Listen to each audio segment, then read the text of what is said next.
Hello, I'm Jonathan Sutera, your Director of Instruction here at Bonita Bay. And today I wanted to talk a little bit about some misnomers that I find takes place often when I work with a lot of the golfers here at Bonita Bay. Often I hear people say, in one hand, they're swinging with all arms. They feel like they're swinging with all arms. And then another hand, I hear them talk about they should start the downswing with their hips and torso first. So I wanted to talk a little bit about over the top versus swinging with all arms versus getting rid of the outside to in path that I often see. So some of the misnomers: you are coming over the top and it looks like you're swinging with all arms. So we get to the top of the swing, you're swinging with all arms. And that's often when you see the hands and arms are out in front of their body when they're swinging through. So from the outside looking in, it looks like you're swinging with all arms.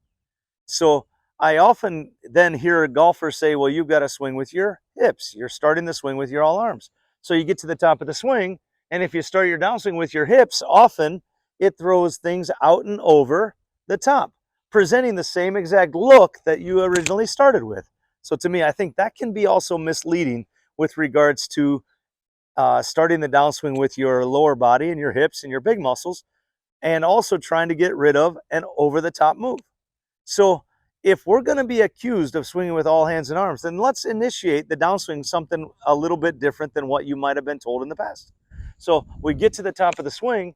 If in regards to the hips and shoulders going first creates an outside to inside path, then often what I like to experience is let's get the arms and club head going. And when the arms and club head get going, and then the hips and shoulders, you'll start to find everything falls into place better. Now, it's actually correct that we do want you to start your downswing kind of from the ground up. Get the knees going, the hips going, the torso, the handle, and then the club head. But what happens is when we get that order in our mind, it often changes our downswing path, and we'll get from the down the line view.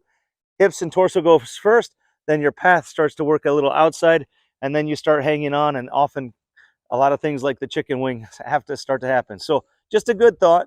Go ahead and take that good solid backswing, get that big shoulder turn, start to feel like your arms and club head initiate, and then from there you'll start to find that the hips and torso and everything will line up, and you'll come through with a better downswing. And then from down the line, once again, arms and club head, and then the hips and shoulders, and you can see how that allows the club to come through so much straighter. So some of those things are just a little different than maybe you've heard it in the past. And if you have some struggles with that and you have been accused of swinging with all arms or swinging over the top, feel free to reach out to me. I'll be glad to kind of get things in the proper order so that you get your best results. Hope you have a wonderful day. I sure look forward to seeing you soon.